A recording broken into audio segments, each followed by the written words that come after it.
Hey everyone, welcome back to the channel. Today we're taking a look at the StormAudio ISR Fusion 20. When it comes to audio setups, you've got two main approaches. Integrated amplifiers, which combine everything into one, and separates, where your preamp and your power amp are, well, separate. Separates usually give you more customization and higher end performance, but they also come with more complexity. Extra wiring, more components, and often a higher price tag. But what if you want that high-end experience without all the hassle? That's exactly what StormAudio is going for with the ISR Fusion 20. It's built on StormAudio's ISP Evo processor and features 20 channels of processing with 16 channels of built-in amplification using Class D Ice Power Edge Amp modules. Each channel delivers 150 watts into 8 ohms or 300 watts into 4 ohms. But if you need even more power, you can bridge 3 channels to deliver 500 watts into both 8 and 4 ohms. The receiver supports all the major audio formats such as Dolby Atmos, DTS:X, IMAX Enhance, Auro 3D, and even more. On the video side, it supports 8K pass-through and 4K at 120 Hz, along with HDR10+, Dolby Vision, and HLG. So no matter what you're watching, you're covered. Right out of the box, the ISR Fusion 20 has a clean industrial design that feels high-end. The front panel features a glossy black center with a brushed aluminum faceplate, giving it a minimalist but premium look. Right in the middle, you've got a bright LED screen that shows your volume, audio format, and selected profile. The display even has customization options like brightness adjustment, you can view meters for each channel, and there's a zoom feature to make volume changes easier to see. To the right of that, there's a large volume dial that also acts as a select and mute button, and next to that, a set of metal navigation buttons. It's relatively light, weighing 37 pounds, which is probably due to the Class D Ice Power amps. If you plan on rack mounting it, it takes up 4 U of space, and StormAudio does include rack ears in the box. There are 3 fans on the sides that briefly spin up during startup and shutdown. When powered on though, the fans were virtually silent, even when pushing the unit. Moving to the back, StormAudio did not skimp on any connections. You've got 7 HDMI 2.1 inputs and 2 HDMI 2.1 outputs, one with eARC. The receiver also includes 3 optical Toslink inputs, 3 coaxial inputs, 2 USB ports, and a single Toslink output for a Zone 2. Toward the right side of the rear panel are 4 XLR outputs, labeled 17 through 20, while the 16 speaker outputs run along the bottom. For control, you've got a few options. StormAudio includes a basic remote, but let's be honest, most people investing in this are using a control system like Crestron, Control4, or even Savant. If you're not using a control system, you can use the Storm Remote app, which is available on iOS and Android, or the web UI, which gives you full access to the system settings, input assignments, and speaker configurations.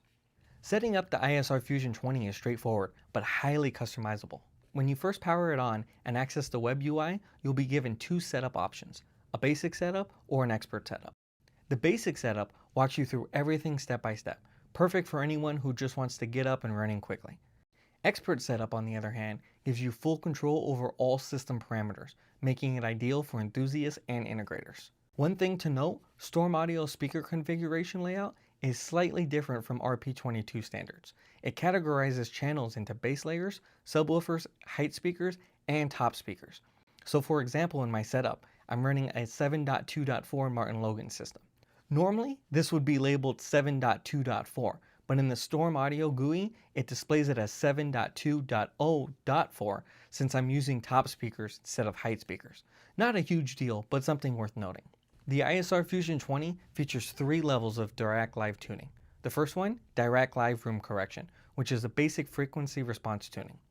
The second one is Dirac Live Bass Control, which adds subwoofer optimization.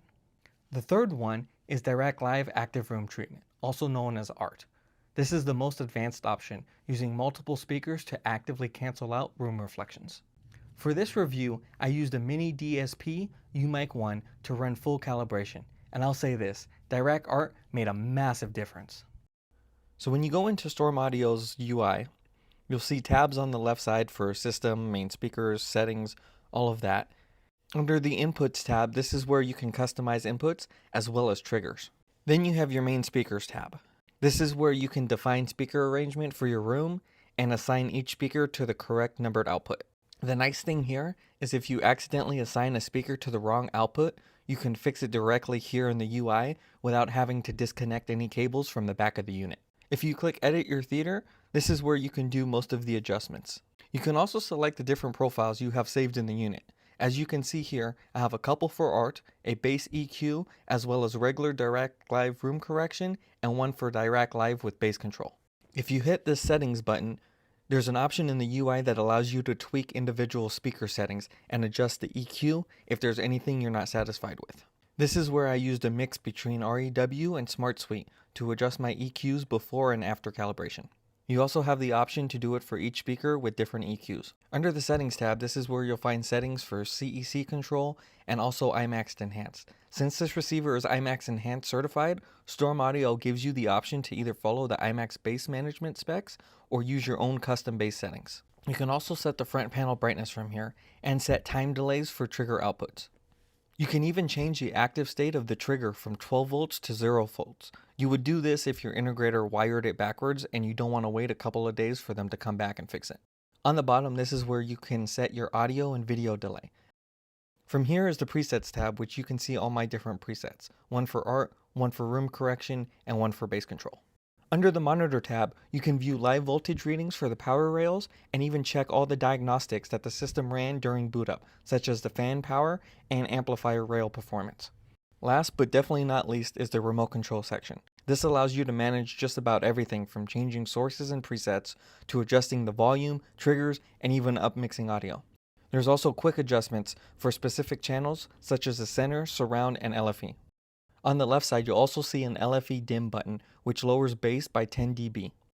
There's also an option, volume dim, right above that lowers the volume by a set range. I believe the default is 20 dB without muting the sound completely.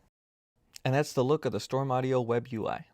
Now let's talk about sound quality. I started my listening test with Bridge of Tears, the 2024 remaster by Cland. The moment the guitar string hits, it was clear that this receiver was on another level. With art enabled, my surrounds and rears, while not actively playing, supported the front speakers to create somewhat of a U-shaped soundstage. The snap of the guitar string at 11 seconds into the track felt as though it was coming from behind me, even though it originated from my front right speaker. For movies, I started with the Batman's Batmobile chase scene. Explosions and tire screeches moved around my room, making full use of the receiver's 20-channel processing. The bass impact when the Batmobile crashes into Penguin's car was so strong that I actually felt it in my chest. While watching A Quiet Place Part 2, the opening scene really stood out. The mix of silence and sudden bursts of sound felt realistic, with details like rustling leaves and distant footsteps surrounding you. This movie is a great example of how the ISR Fusion 20 handles dynamic soundtracks. There's no denying that it's certainly not cheap, but if you've got the budget, it delivers an experience that's pretty hard to match.